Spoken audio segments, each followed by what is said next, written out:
Okay, so dear students, welcome to the lecture number 2. आज हम लोग लेक्चर नंबर 2 स्टार्ट करेंगे हाइड्रोकार्बन पे।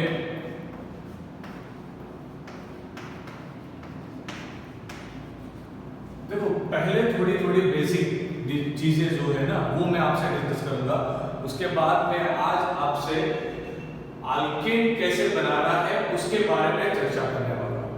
सही है। देखो सबसे पहले जैसे आप एनसीईआरटी खोल के देखोगे तो हाइड्रोकार्बन ने सबसे पहले वो बाइफर्केशन दिया है, क्लासिफिकेशन दिया हुआ है, सैचुरेशन अनसैचुरेशन वाला, वो मैंने कल करवाया था आपसे। ठीक है। उसके बाद वहां पे मीथेन, इथीन एंड मिथाइन के शेप की बात की गई है, तो फटाफट से एक बार उसे भी देख लेते हैं। तो चलो वो चीज जो एक बार कवर हो जाए। अगर आप मीथेन की बात करोगे तो डियर स्टूडेंट्स मीथेन का शेप होता है टेट्राहेड्रल। मीथेन का शेप होता है टेट्राहेड्रल, वो चीज याद रखना। बॉन्ड एंगल नियरली 109.28 होगा। सही है, ये होगा शेप। ये हो गया हम लोगों का अप्रोक्स बॉन्ड एंगल। जो सेंटर का कार्बन होगा, हाइब्रिडाइजेशन ऑफ कार्बन,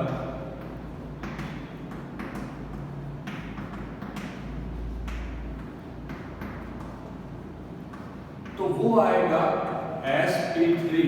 वो क्या आएगा sp3। तो देखो सबसे बेसिक ये डिस्कशन हो चुका।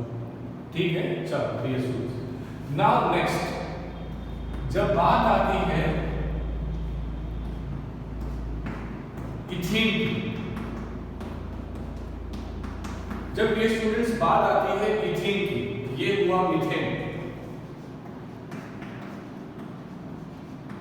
अब बात आती है इथीन की।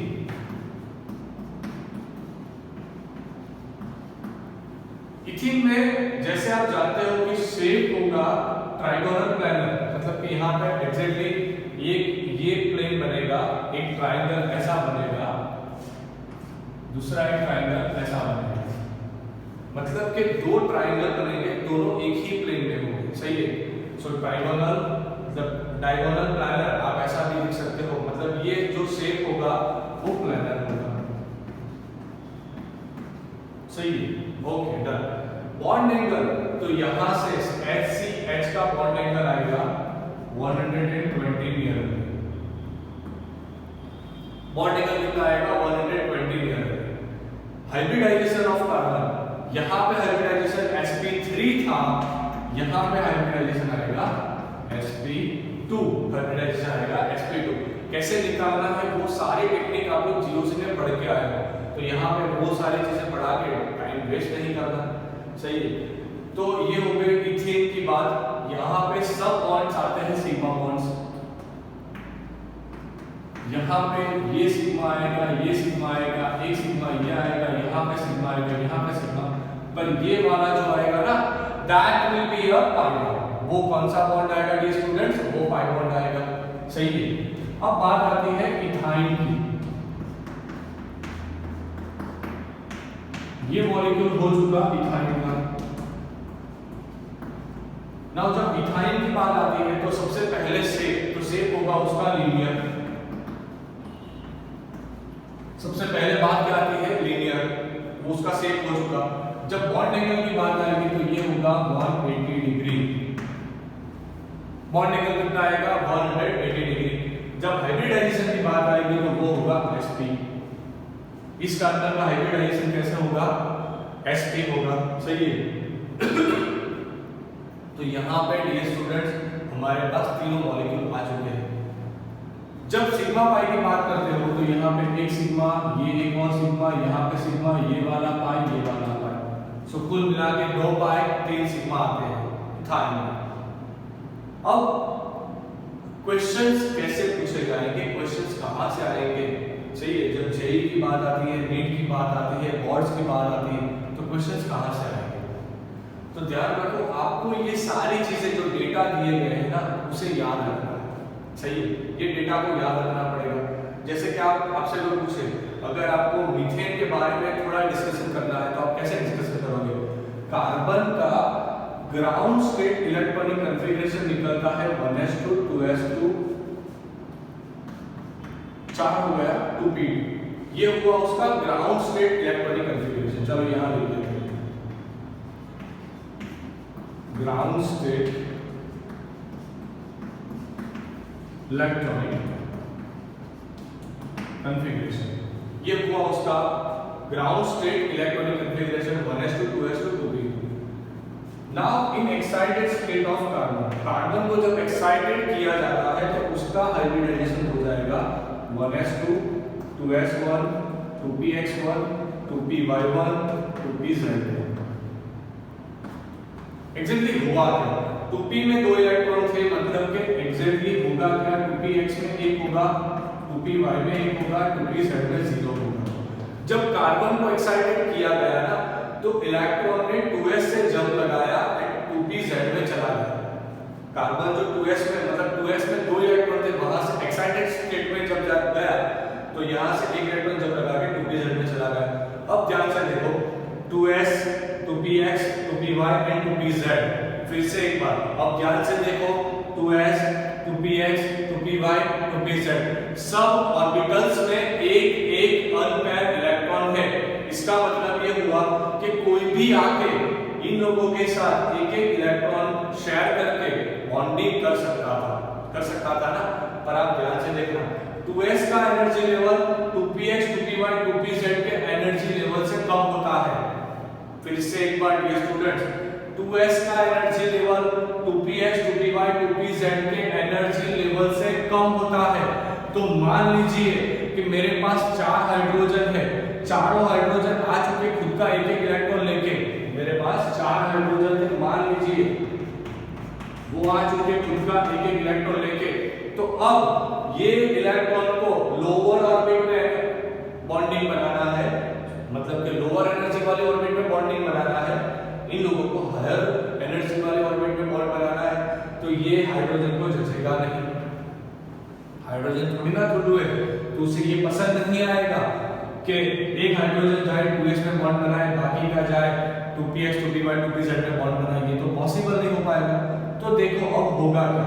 सो बॉन्डिंग के लिए कार्बन क्या करेगा? कार्बन ये ऑर्बिटल्स जिसके शेप भी डिफरेंट है, 2s का शेप ऐसा होता है, 2px का कुछ ऐसा होता है, 2py का कुछ ऐसा होता है, 2pz का भी कुछ ऐसा होता है। अब कार्बन क्या करेगा?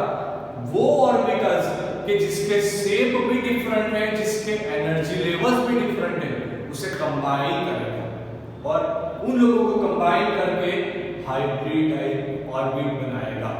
क्या करेगा? फिर से एक बार ये स्टूडेंट्स ध्यान से, कार्बन क्या करेगा? कार्बन वो ऑर्बिटल्स के जिनके शेप भी डिफरेंट है एंड जिनके एनर्जी लेवल भी डिफरेंट है, उन लोगों को कंबाइन करेगा। कंबाइन करके equal shape and equal energy वाली हाइब्रिड ऑर्बिटल्स बनाएगा।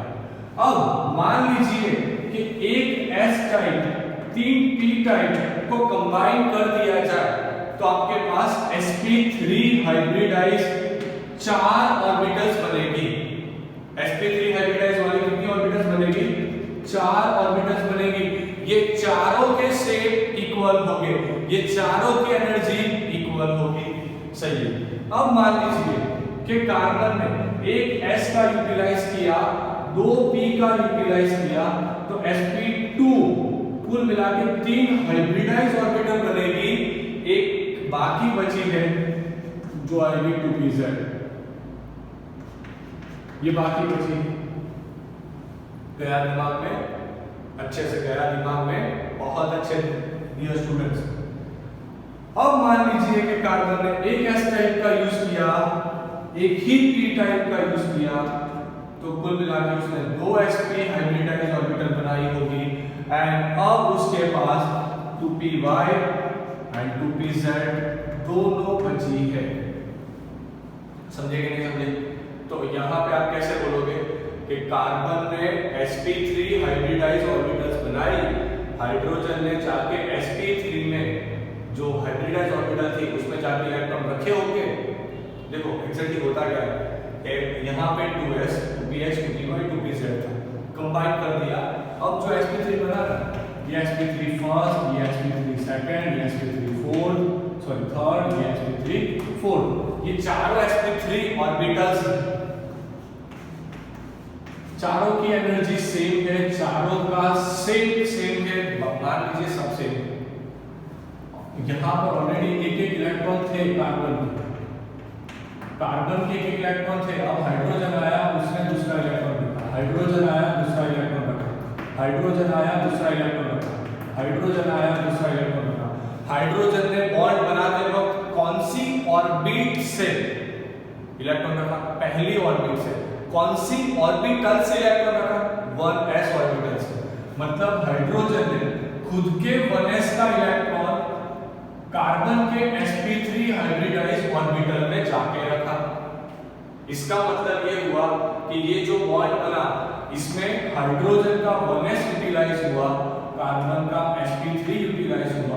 इन लोगों के बीच जो बॉन्ड बना वो एक्सियल ओवरलैपिंग से बना होगा, एंड उस बॉन्ड को सिग्मा बॉन्ड बोला जाता है। उस बॉन्ड को क्या बोला जाता है? Sigma bond, which need more energy to break. इसे तोड़ना बच्चों वो आसान नहीं है, बहुत बाहुबली वाला काम है। सही है, चलो ठीक है।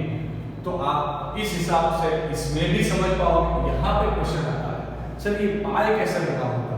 तो देखो ये स्टूडेंट्स, यहाँ पे हाइड्रोजन ने 1s यूटिलाइज किया, कार्बन ने sp2 का एक ऑर्बिटल यूटिलाइज किया, ये सिग्मा बनाने के लिए। ये सिग्मा बनाने के लिए हाइड्रोजन ने 1s यूटिलाइज किया, कार्बन ने sp2 यूटिलाइज किया। तो देखो आप जैसे जानते हो कि sp2 टोटल कितने बने थे? 3। उसमें से 2 sp2 यूटिलाइज हो गए, तीसरा sp2 बचा था। तो ये कार्बन sp2 यूटिलाइज किया, ये कार्बन sp2 यूटिलाइज किया, एंड इन लोगों ने ये सिग्मा बनाया। पर अभी भी कार्बन के पास 2pz बचा था। 2pz कार्बन के पास बचा था, तो वही 2pz इसके पास भी बचा होगा। जैसे आप जानते हो 2pz में इलेक्ट्रॉन था एक। अब होगा क्या? ये दोनों, ये ऐसी ऑर्बिटल्स होगी, अब ये लोग साइड में ओवरलैप लगाएंगे। अब जब साइड में ओवरलैप होता है ना, तो कुछ इस तरीके से, इसे साइड में ओवरलैपिंग बोला जाता है। सिर्फ ये लोग एक दूसरे को टच करेंगे ऊपर से, सही है। तो इस टाइप की बॉन्डिंग को पाई बॉन्डिंग बोला जाता है। मतलब कि पाई बॉन्डिंग ऊपर भी पॉसिबल हो सकती थी या फिर नीचे भी पॉसिबल हो सकती थी। मतलब कि प्लेन के ऊपर भी पाई बॉन्ड आ सकता था, प्लेन के नीचे भी पाई बॉन्ड आ सकता था। गया दिमाग में? गया दिमाग में ये स्टूडेंट्स? बहुत अच्छे। बस वही तरीके से आप यहाँ पर भी समझ लीजिए कि ये sp यूटिलाइज किया, ये 1s यूटिलाइज किया, ये 1s यूटिलाइज किया, ये sp यूटिलाइज किया, ये sp 1 sigma, 1s sp 1 sigma, 1s sp 1 sigma. बाकी के दोनों, एक 2py एक 2pz के साइड में ओवरलैपिंग से बना होगा। बस बात खत्म। तो ये आज का सेशन बेसिकली हमने किस पे लिया? हमने लिया कि shape of molecules, shape of you का कोई सॉन्ग नहीं लगाना ये स्टूडेंट्स। यहाँ पे शेप ऑफ मॉलिक्यूल का बात हुआ है एंड उनके हाइब्रिडाइजेशन का बात हुआ है, सही है। नेक्स्ट सेशन से मैं आप लोगों को अल्केन बनाने की टेक्निक पढ़ाऊंगा, सही है। आज बहुत ज़्यादा हो जाएगा, अगर इसके साथ वो ले लिया तो पूरा कन्फ्यूजन क्रिएट कर दोगे।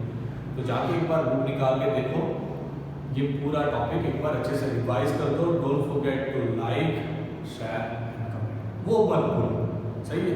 बस इतना करते रहो, रेगुलर सेशन देखो, रिवीजन बनाओ, बस बात खत्म। अपने आप अपना सारा काम अच्छे से रेडी होता जाएगा। आप खुश हो जाओगे कि सर बहुत अच्छे से पूरा टॉपिक आ रहा है, क्लियर हो रहा है। बस रिवीजन लगाते रहना, रेगुलर से रिवीजन लगाते रहना। जेईई नीट ये कोई स्प्रिंट नहीं है बच्चों, ये मैराथन है। जब मैराथन में दौड़ना हो ना, तो पहले से स्पीड रखनी पड़ती है, पहले से एनर्जी रखनी पड़ती है। एक चीज याद रखना, आपका कॉन्फिडेंस आपके रिवीजन के डायरेक्टली प्रोपोर्शनल होता है। जितना कॉन्फिडेंस ज्यादा, मतलब कि आपका रिवीजन भी उतना ज्यादा, जितना रिवीजन ज्यादा उतना कॉन्फिडेंस भी ज्यादा। बस ये चीजें ध्यान रखो। डेली 8 to 9 आवर्स स्टडी करना भूलना नहीं। एंड 5 आवर्स लेक्चर्स तो मस्ट, तो बाकी का जो टाइम बचा वो आप यूटिलाइज करो बिंदास। ओके, एक स्क्रीनशॉट, कल फिर मिलेंगे अल्केन की रिएक्शन के साथ।